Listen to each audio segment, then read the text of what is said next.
knows, I think I'm Kero O'Shea, the coordinator of The Voice.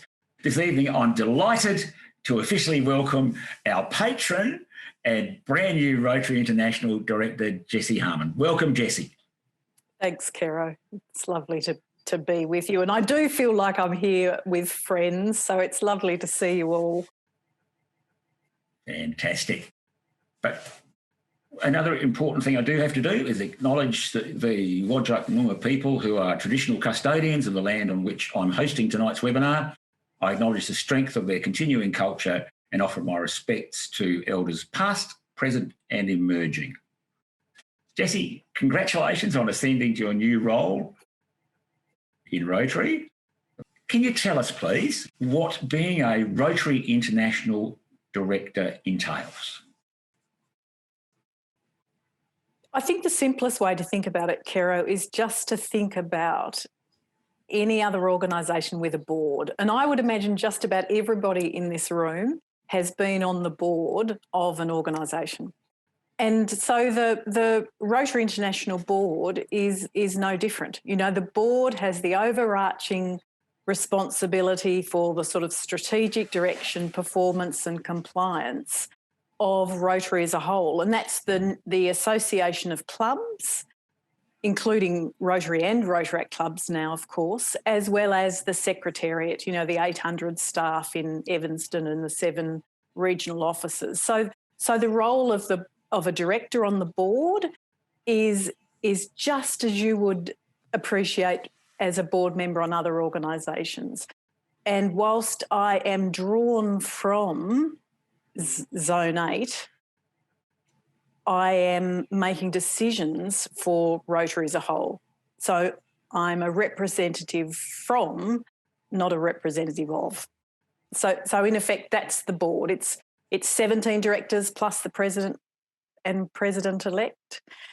The only other slightly weird thing about the model of governance, Kero, is that there is the board role, you know, which is traditionally a noses in, fingers out. You know, it's governance, not operations.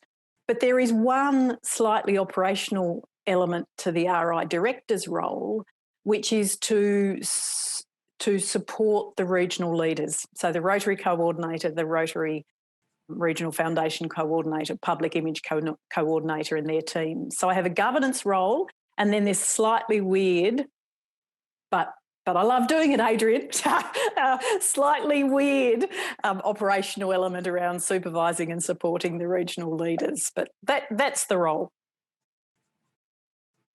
Thank you. Thanks, Jessie. Tell us more about that operational role.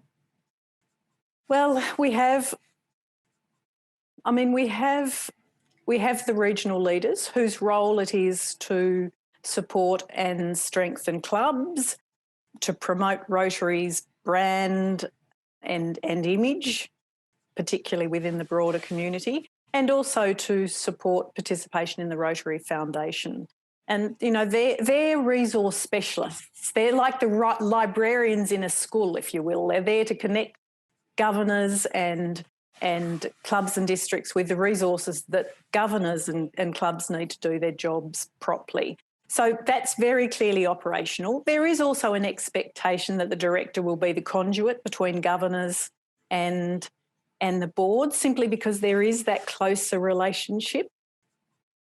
That's probably the other slightly operational element. But the governors drive leadership of Rotary clubs. That's not the director's role. Thanks, Jessie. I'm sure that people would be interested in finding out what was the selection process for a Rotary International Director? Well, I mean, it was a competitive selection process, and so the first step was just meeting some of those hurdles, same sort of hurdles that you have as a governor. You know, you have to have been a governor, for instance, at the moment to be a director. So it was then a question about applying for the role, and I went through quite a discussion and debate about whether I would, partly because Rotary is so dear to me. I had to be certain that I could go through the process and be unsuccessful and still feel the same way. So it took me quite a bit of deep thinking to decide I would throw my hat into the ring. I did that largely because I've been the beneficiary of so many opportunities in Rotary. I really felt like, I should give back. But so I threw my hat into the ring. I was interviewed. There was, an interview selection panel that was 21 strong, round a board table in New Zealand. On one level, a little daunting, but on another level, very beautifully and professionally managed. And I came away feeling like I had done myself justice, and whether I was successful or otherwise, it would be okay. I was also very confident, and I had the secrecy around the process was beautifully managed, but I had great confidence that if I wasn't successful, somebody equally or more capable would be. So, it was a process, well managed, professionally run, felt like going for a job in every respect. It was a positive process, Kero. Fantastic. And certainly with an interviewing panel of 20 or 21, that's a interesting process. But tell us a little bit about your background, Jessie.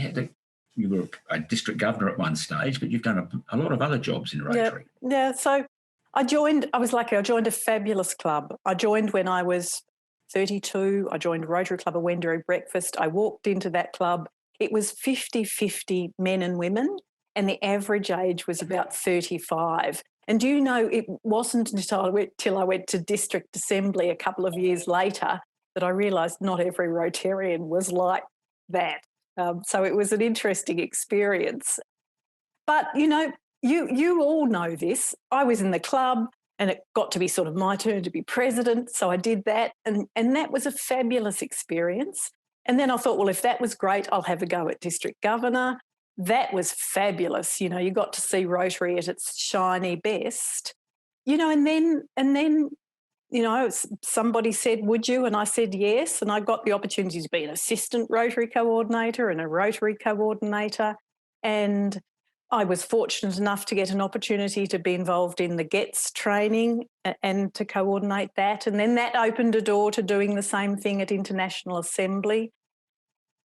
Through my coordinator role, I got an opportunity to be on the Rotary International Membership Committee. That was fascinating.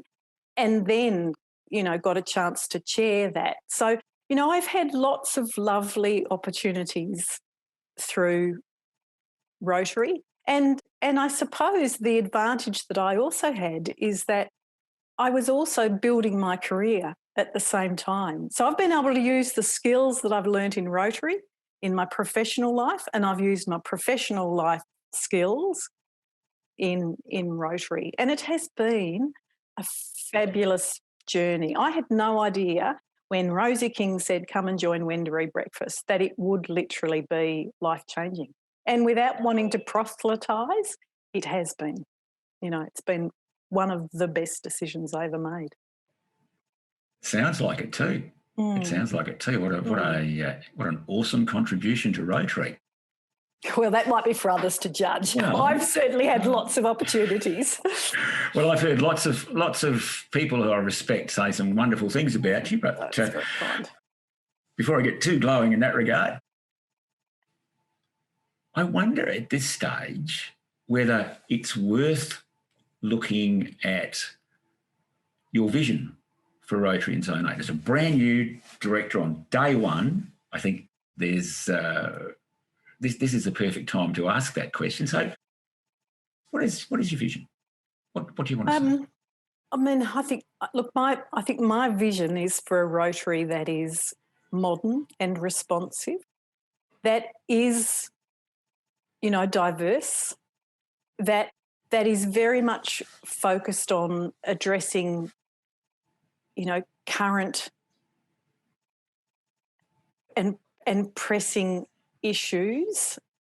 So, he's relevant. So, he's modern, he's responsive, he's relevant, is diverse. And I do, like all of us, want it to be the premier organisation for people that want to make a difference. And, I would, and I desperately want us to be here in 100 years' time. Not many organisations get to be 100. The fact that we are here is fabulous. I would deeply, deeply like us to be here 100 years from now. Here. Looking at that, and obviously one of the key things there, if we're going to be around the place in 100 years, is that we still have people in Rotary. So let's look at an issue that I think everyone in this webinar has considered at some stage or other. What do you see as the main membership challenges facing Rotary in Zone 8 and beyond over the next, let's say 10 years? Okay. And sorry, go on, please. No, finish the question, sorry. There was, I think, what should be a supplementary question, which is where should clubs and districts be focusing their efforts? But perhaps treat that as a supplementary. If you could maybe address that thing about the main challenges first, and then maybe go to clubs and districts. All right. Well, I will move slightly into my academic role here for a moment. I think our challenge is how we manage the changing needs of volunteers and our members. And all of the evidence suggests that volunteers are moving away from structured volunteering, moving towards informal volunteering, and rather than term-based regular volunteering, moving towards episodic volunteering, dipping in and out of volunteering as life cycle, life stage and needs change. That is fundamentally challenging for our model of volunteering that is highly structured and highly regular in terms of participation. I think those two things are particularly challenging. I think another challenge that we have is that as volunteering becomes more cause-based, and that is absolutely happening, it's happening across the board, as we become more cause-based, we are much less likely to want to invest in the organisation, to be the secretary, the treasurer, the president, the governor. That is a fundamental challenge for us as well. So I think they are some of the fundamental challenges. All of the research says volunteers want more flexibility about how they volunteer, and they want more meaningful volunteering roles. And I think that meaningful is the other important challenge that we have, is that as we've moved more towards fundraising, as we spread ourselves more thinly across a range of different, projects and initiatives, we may have lost, and maybe we haven't, but the risk is that we lose our meaningfulness. And with that, that's meaningfulness as it relates to Dee and Adrian and David and Kay. Hello, Kay, it is lovely to see you. We have to get better at asking our individual members, what floats your boat? How do you want to give back? Because we've done RI survey on RI survey on RI survey, and we say to our members, what does it mean to volunteer? And they say, overwhelmingly, I want to give back to the community using my skills and experience. We really have to, we have to make sure we're doing that. I think we do have some quite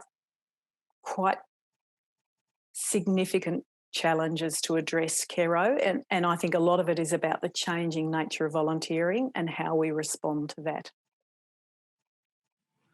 Interesting that when we look at, let's say recent times, we have some models of clubs and districts. I see that we have Andy Rajapaksi with us, which are remarkably successful.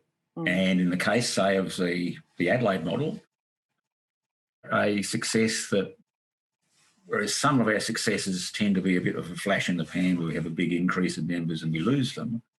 The Adelaide model seems to be different, and the baseline building that's happened in 9640 also happens to be telling a promising and different story. What learnings would you take from those minority success stories? And I'd take a number of things. One is that we have to look at the product that we are. Forgive me, my academic background is in marketing. We have to look at the product we are selling. The product that we are selling is the club experience or something other than a club experience. If we want to grow membership, we have to focus on the product that we are selling existing and prospective members. And that is, the opportunity to be part of a club, and that might be problematic in future, but to be giving back and to be making friends and connections.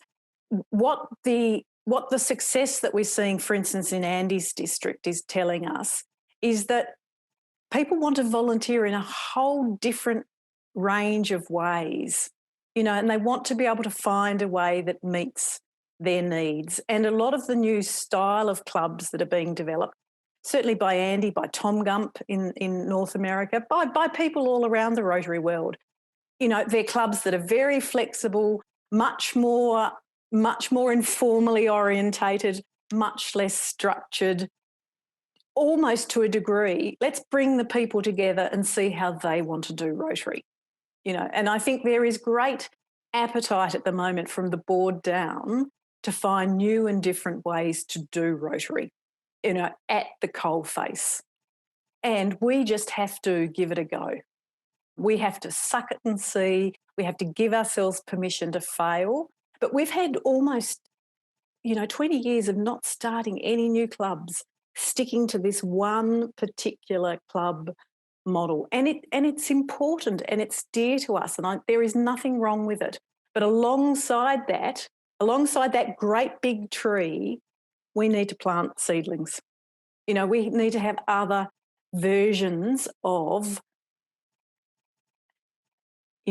membership and club experience happening. And there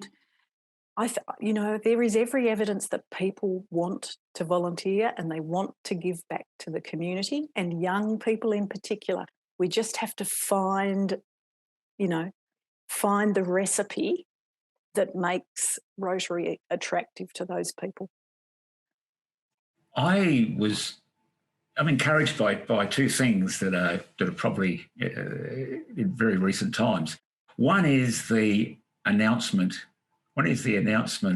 today that I think it's the Rotary Club of Alexandra Heads on the Sunshine Coast is partnering with the Sunshine Coast provisional Passport Club, so that they're going to sponsor the Passport Club and create it as a satellite. And that's a tribute to one of the unsung heroes in Rotary, a guy by the name of Les Walsh, who's with us tonight. And I'd like to tip my hat to Les for his work in that regard. And the reason I remark on that is that with an average age of 73, do we need more folk say, in their 70s working on club building? I hope everybody would work on club building. But I also acknowledge that Rotary is our recreation, it's our hobby, it's our leisure. It shouldn't feel like hard work. Not everybody is going to want to do it or want to do it well. I think it's the life in the years that count, not the chronological years. I think, there are some absolute giants of Rotary who have started clubs, and will continue to start clubs. And there are some young people that will do it, and there'll be people in the middle. I don't link it to age, Kero. I think anybody can act old and anybody can act young. Thanks, Jessie. The other thing that I was going to observe was that I listened in on a link that our Rotary coordinator Adrian sent me about a presentation or a group discussion that happened at the Box Hill Rotary Club in Victoria. I think I've got the name right. And one of the learnings I picked up from that was one of the speakers mentioned that his daughter, who is now a third-generation Rotarian, who he never thought was going to join Rotary, came to him and said, I want to become a member of this new environmentally, I'm paraphrasing a bit here, this new environmentally focused Rotary Club.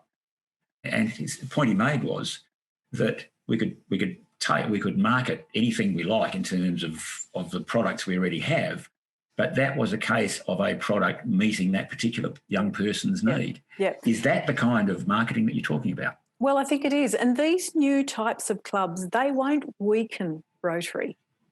They won't weaken Rotary. Quite the reverse. They will enable us to connect with a whole range of people who will not or cannot join our conventional clubs, but do want to be part of the wonderful impact of Rotary. So I think we're going to see more of this. And yes, it will be different, but in the end, we will unite around our core values: service, fellowship, leadership, diversity and integrity. And that it's we all work, we're in communities, we're in jobs, things change, and Rotary's doing that as well. But certainly I think we will see more new types of clubs to respond to the very diverse needs of volunteers out in our community. Thanks, Jessie. You mentioned initiatives and modernisation. That's probably a good topic to look at now. Rotary International has invested, in a number of initiatives to modernise. Where do you think we should afford our highest priorities? What should be our highest priorities? Should we be going for everything, or?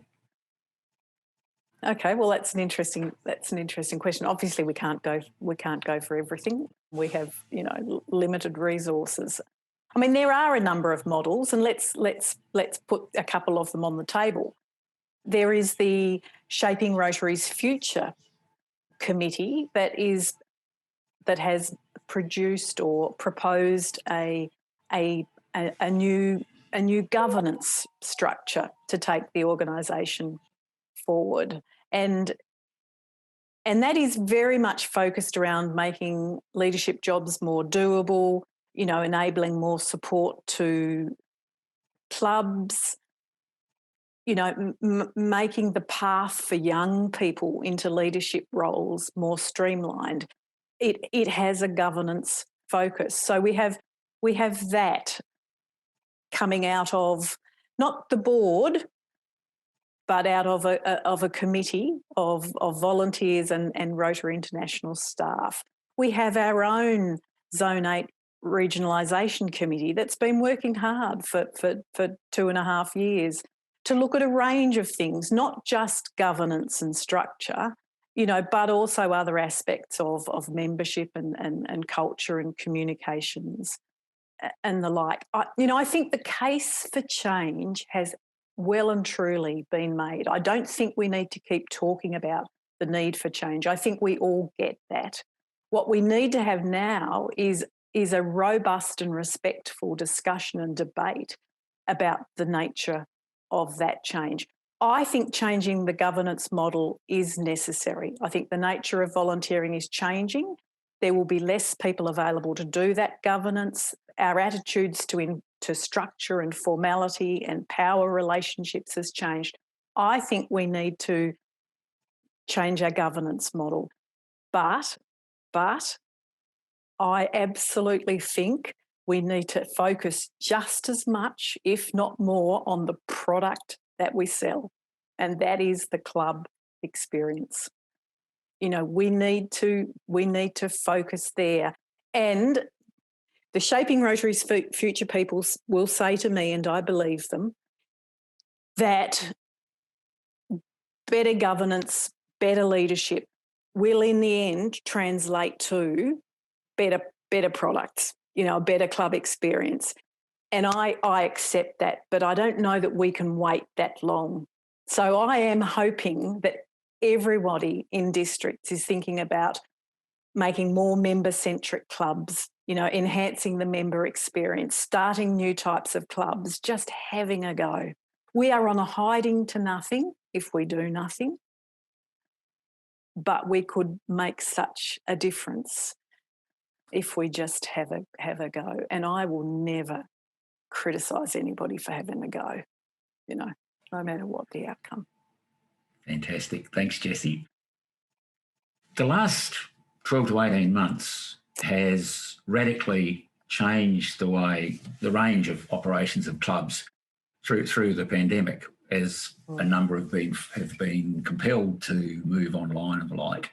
And I think that's been a positive experience for many, sort of cursing and swearing for others. How do you see,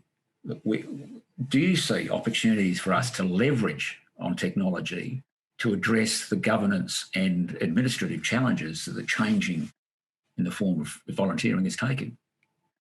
I absolutely do. The whole world is making a digital shift. There are many more. They talk about the rise of digital volunteering as one of the key volunteering trends. So we absolutely can capitalise on our newfound technological abilities and platforms, to connect donors to causes, members to members, members to club leadership, volunteers to volunteer activities. We absolutely can do that. And I think younger volunteers absolutely expect us to. My 22-year-old son is a digital native. He doesn't even notice technology because it's just absolutely ingrained. So we can absolutely do that. We can also use technology to reduce costs. And the board has been talking very actively about, costs and meeting costs, and all the committee meetings now for the board, even when we return to normal, will be 50% less in-person meetings. So technology will serve to reduce costs. But I've got to tell you, just between me and you, after the period of lockdown I had, I was just overwhelmed and so grateful to be back amongst people again. Technology, we will use technology where it's fit for purpose to use. But in my opinion, when it comes to human relationships, it is a pale imitation of the real thing.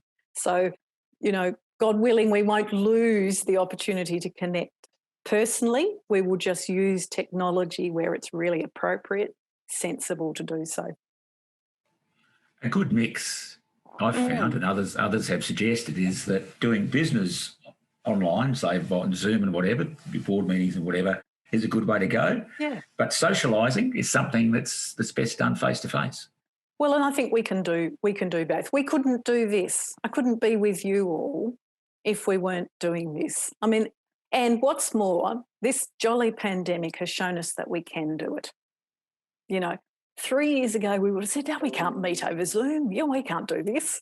But in fact we can, and we have, because we didn't have an alternative. And I hope that gives us confidence that we can make some of the other changes perhaps that we need to, that we need to consider. I'm going to, at this stage, invite past District Governor Ewan Miller to switch his microphone back on, because he has a question for you about regionalisation and the legalities and Coles and boards and all that sort of thing that he's best asking. Hello, Ewan. Hi, Jessie. We had a briefing as a cadre. We had a briefing Barry Rassin at the end of May on shaping the future of Rotary, and he explain what was going on. But at that stage, it hadn't been to the board, and I think the board's sort of been left aside in this whole process for quite a long time. And I just wondered, has that matter now come before the board? And because I understand it has to go to the Council on Legislation, and that's the advice I got from the executive. And therefore it'll have to go through the board at some stage. And then really what I wanted to know was, because I know the way he wants to do it, what impact do you think that's going to have on our regionalisation? So we've developed, so we're trying to implement here in our zone. Yeah, I think it came I've had the advantage, and again, as a product of technology, I watched board meetings for a year before I had my first one recently. It came to the board in late last year, Ewan, and in fact, and I think again in February this year. And there's, as you can imagine, a raft of different attitudes amongst board members. I have come to appreciate how challenging it is to make decisions for the world when Rotary is so different everywhere. So it came to the board. There was a level of discomfort about it. Barry describes the board response as lukewarm. And again, not around the need for change, that's absolutely accepted, but it's around the different definitions of what regionalisation might be. The board then asked the Shaping Rotary's Future Committee to go away to do a lot more research, but also expressed interest in the Shaping Rotary's Future Committee working with just a small number of areas of the world to pilot it, because in a sense you can't test these things if you don't give them a go. It will have to come back to the board, Ewan, you are right, before it goes to council on legislation. And I would imagine, well, I'm not sure.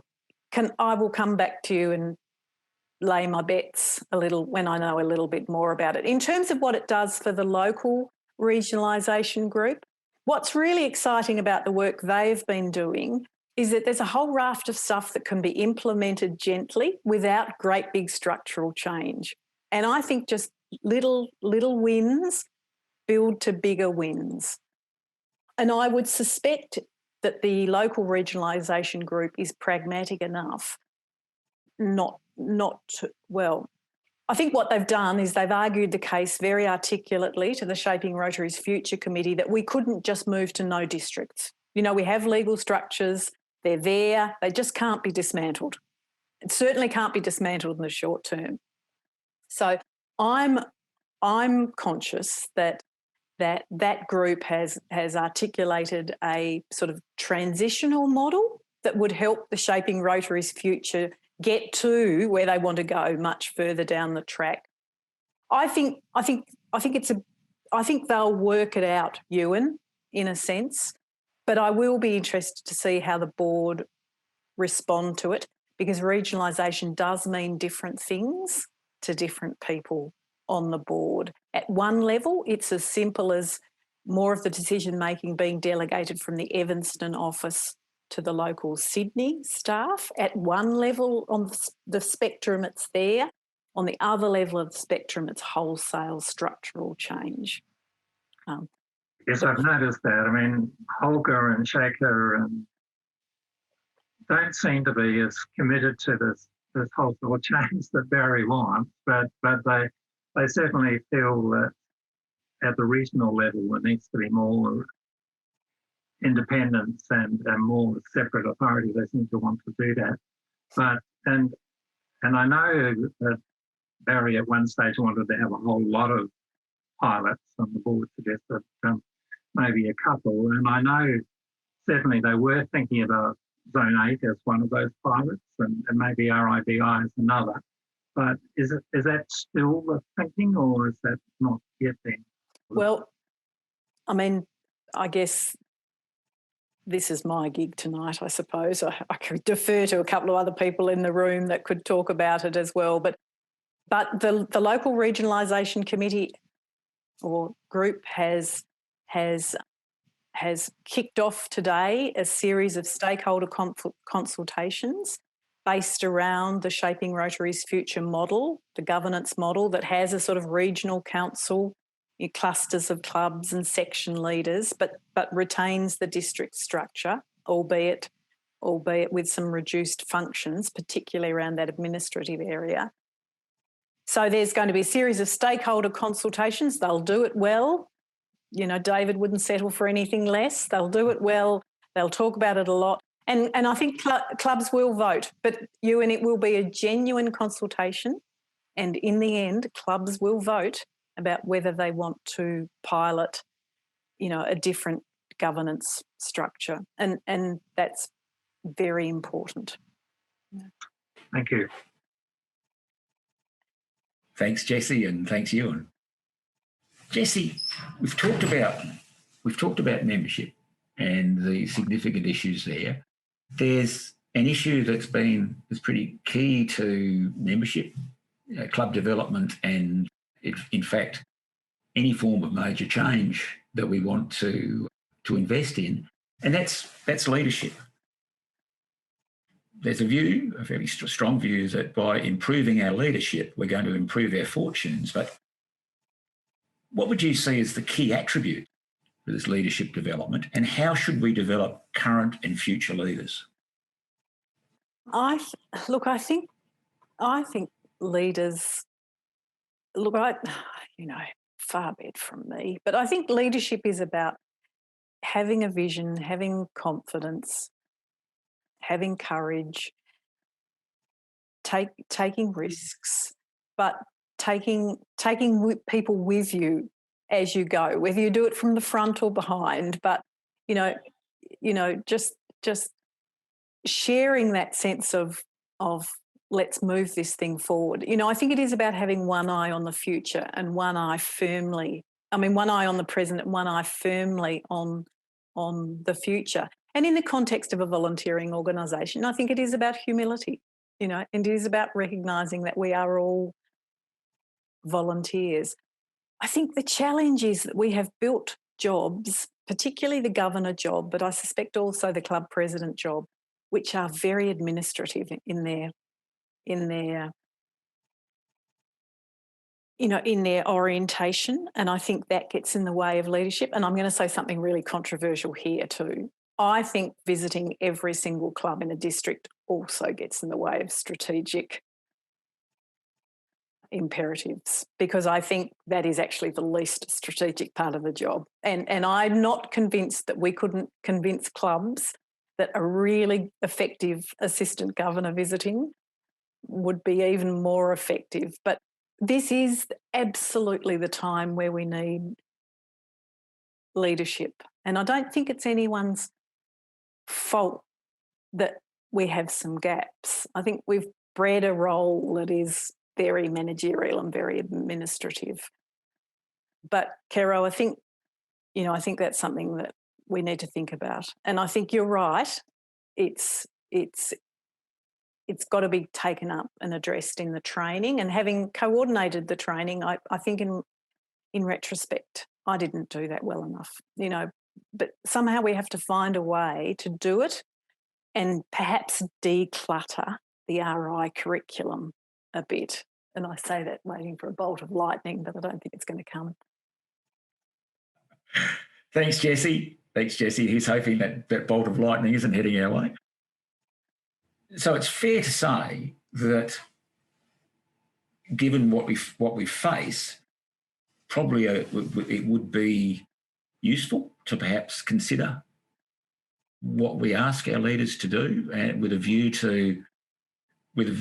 to removing or perhaps doing better some of the things that they're currently doing. And I see Glenda has suggested the idea of Supercluster visits for governors. So talk to a bunch of clubs at once. Yep. And I think maybe if you said to a governor, I want you to do the 3 things that will make sure Rotary is in your district in 20 years' time or 50 years' time. What are the 3 things that you could do that really genuinely strengthen Rotary, that would do it? It's not all Rotary's fault too. It's the fact that we've got districts that are incorporated entities and that have all the, the regulatory burden around that. And it's the world that we're living in. And I don't have the answer. So I'm absolutely relying on you to help work this out, because Rotary is worth it. I think it's a fair bet that everyone most in the audience would agree with that. But isn't what we have in the way of incorporated districts and the hierarchy and that sort of thing a product of the 100 years? I mean, there are aspects of it that might be obsolete today, but they wasn't obsolete, say, 40 years ago. No, that's right. And again, it's linked to this, the changing nature of volunteering. We used to like regular participation and we liked formality and structure. It has been very fit for purpose. We would not be here 100 years later if it hadn't been. But, things are changing. Rotary has changed, but we need to keep changing. And we're probably at a point where it needs to be, structural change, driven by really effective leadership, which comes in many guises. But, I suspect we are at that juncture, and that's okay. We can do this. One of the aspects of leadership, of course, one of the important aspects of leadership is communication. And here I mention one of my Rotary heroes again. I've been looking at successful Rotary clubs and what their leaders do, and maybe less successful Rotary clubs and what their leaders do. And one of the trend lines through all of that is that leaders of successful, growing and what I call glowing organisations tend to be very proud of those organisations, and they tend to say so in their own way. Andy Rajapaksi is here tonight, and he's a case in point. I can mention a number of others. What's your perspective on that? Yeah, absolutely. And in fact, I would take that one step further, and I think Karen's here on the line. Karen reminds me about approaches to change, and I sit very squarely in the asset-based approaches to change, not the deficit-based approaches to change. Deficit-based approaches to change find all the weaknesses, all the gaps, harp on about those, try and solve them. The asset-based approach to change is about finding the strengths and then building on those. And I would much prefer we took that journey. We get that we're ageing and declining and shrinking. We get that, but where are the strengths that we can use to build on? The other thing I notice about communication is that we do talk a lot to ourselves. I feel like we should be putting a press release out every time somebody has a problem with homelessness or domestic violence or inequality or, all of those things. Rotary has a role to play. We did that all the time in my university. Life. You'd respond with media releases. You'd talk outside the community. We don't tend to do that as much as we could. And, I sort of committed as a director to try and talk more to non-Rotarians about the power of Rotary. It's actually easier to say than do, but I'm definitely working on it. I'm certainly committed to it. I'd love all of you to do it because you can all talk quite articulately about Rotary and the impact that it has. And we should have a seat at the table where they discuss a lot of these really pressing issues of the day. Thanks, Jessie. We've mentioned assistant governors a couple of times, and part of these in sort of interminable looks at linkages and whatever, come to a bit of a conclusion that assistant governors are the people who are on the ground with clubs, way more than district governors can be, simply because there are more of them and they tend to be local. Some great assistant governors out there, but as with the situation with maybe dropping things on district governors, do we utilise our assistant governors as effectively as we might in an era of great change? I suspect we could. I suspect we could do more. I suspect we could do more to enhance those roles, to make the roles themselves more meaningful, as well as making them more effective. Because I do think they probably are the key. They're the key to supporting clubs, and they're the key to giving the governor space to do more, more strategic work. But equally, we've got to have people willing to stand up and do those roles, and that's challenging too. it's a work in progress, Kero. But I think really good assistant governors, whatever we call them, could really make a difference. Thanks, Jessie. And they do in lots of places. Yeah, I know lots of good assistant governors for sure. So do I. Looking at one of the things that I know is particularly important in some districts, I tip my hat to District 9455 in Western Australia. Diversity, equity, and in particular inclusion. What's your perspective on that in terms of a work in progress in Zone 8? Yeah. First of all, I think it's essential. I think societal attitudes now demand it. You know, the board has adopted a diversity, equity and inclusion statement and very genuinely want to, operationalise that throughout the Rotary world. Again, it means different things in different cultures, but I think it is very important. I mean, I know Dee is doing wonderful work with Indigenous Australians and reconciliation plans, as is the Honouring Indigenous Peoples group that has started in Australia. But we do need that diversity. I mean, we should start with inclusiveness, because there's no point in just having diversity if you haven't got inclusiveness and equity. But we do need that. And in the end, diversity of all forms is about, A, looking more like the communities that we serve, but B, it's about, more diversity, more diverse thinking styles, better understanding of community problems, better solutions. So diversity is about, in the end, better impact. And I think it's absolutely expected in this day and age, and we need to take a leadership. Well, we need to catch up, I think, in some cases, and then we can take a leadership role. Thanks, Jessie. Another issue that I know or another opportunity, if you like, that I know is close to your heart, Rotaract. Key Rotary partner. We've elevated Rotaract from being I think it was a project or something for 50 years to being a partner and perhaps have a more valid place in the Rotary sphere. What do you see as the best way forward in Zone 8 to develop the relationship? Emphatically to ask Rotaract how they think they should do it. I think that's really important. I mean, I have in my professional life spent 20 years surrounded by young people. They are some of the brightest, smartest, most energetic people I know, and they are our future, and they should be the architects of our future. I've made a personal commitment to support and sponsor Rotaractors where I can, because I think young people need us to open doors for them, and that is absolutely something we can do, and that's how we can make Rotary meaningful.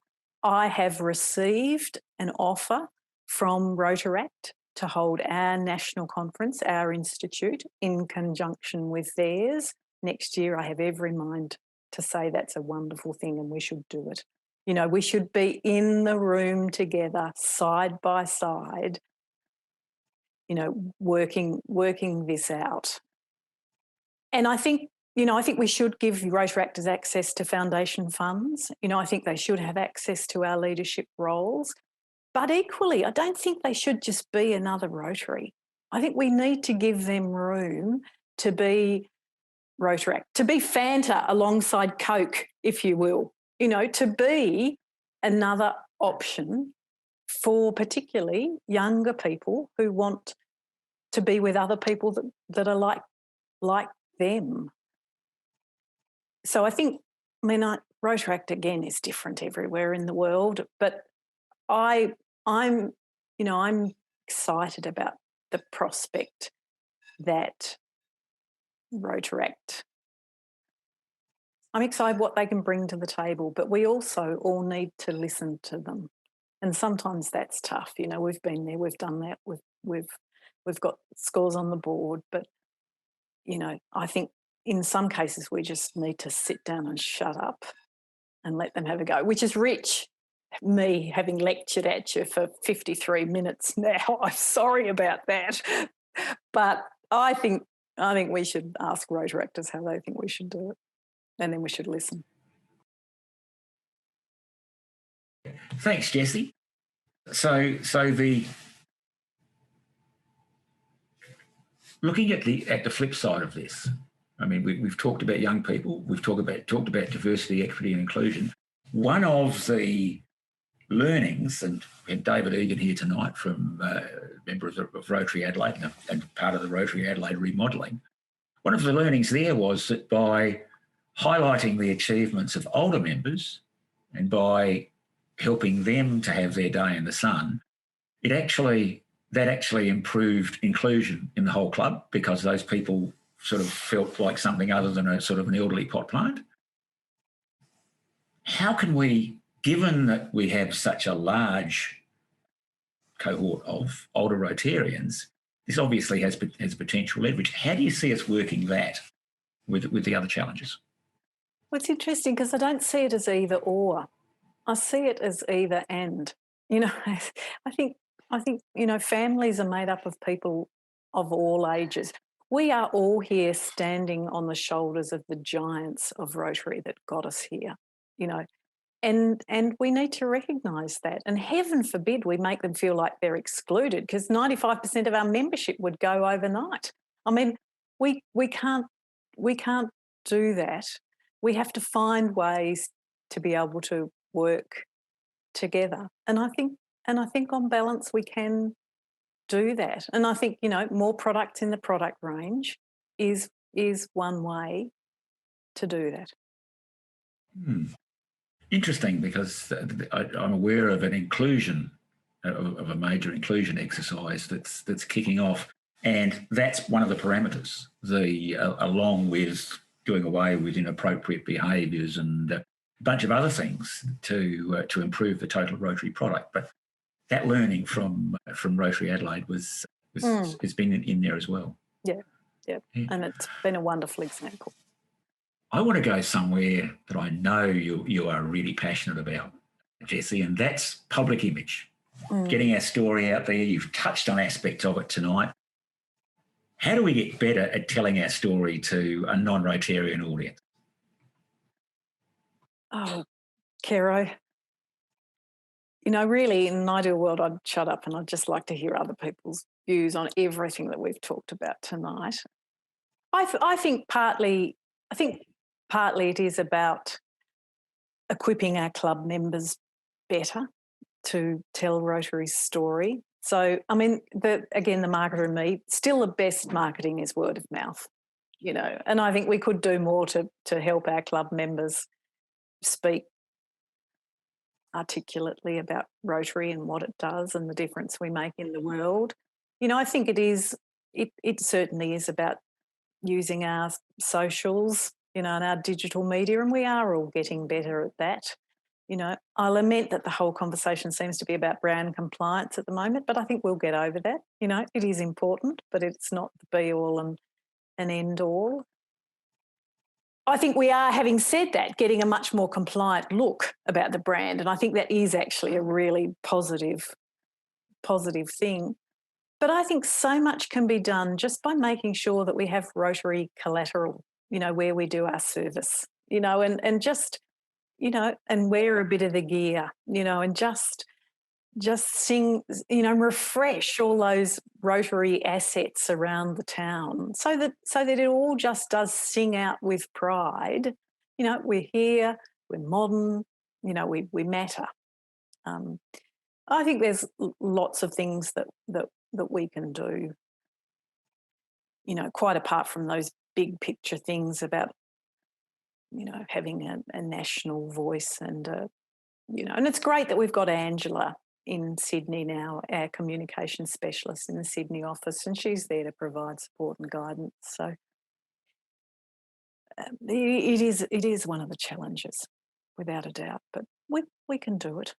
Some very articulate people in Rotary, and there's some people giving lots of really good service that we can I guess magnify. And again, if you can share ideas with me offline, that would be great. Fantastic. Thanks, Jessie. Well, we've kept you working for the best part of an hour so far, and I usually work on an hour as being enough torture for any of our presenters, Jessie. So, but one last question, and you might think you've already answered this one, but I'm going to put it to you anyway. Rotary International Director Jessie, why are you in Rotary? Oh, because I have had the most amazing opportunities. I have had the most amazing professional development and personal development opportunities through Rotary that I wouldn't have got at work. I have met people, and some of the most inspiring people that I would never have met through work. You know, I have seen people, and I haven't done enough of this. This will be my next chapter. You know, I've seen people literally changing lives, you know, building toilet blocks, just doing all those sorts of things. I wouldn't have got that at work, and I wouldn't have got it just at home. I mean, I am, and in the end, when I go, I will feel like I have a little bit of a legacy, and it'll be in all of you and all of the good that we've done in our communities. I know exactly why I'm in Rotary. And I think you've explained that pretty eloquently. Well, Jessie, that's the end of the formal part of the interview. But at this point, and everybody in the audience, I think most in the audience will know what comes next. If you could all switch your microphones back on, please. That's it. And if you join me in a round of applause for our guest of honour tonight. Oh, well, and thank you for listening to me solidly for an hour. That's tough work. You were fantastic. Thank you, Jessie. Thank you. All right. Thank you, everybody. Have a lovely evening. Go and have a wine.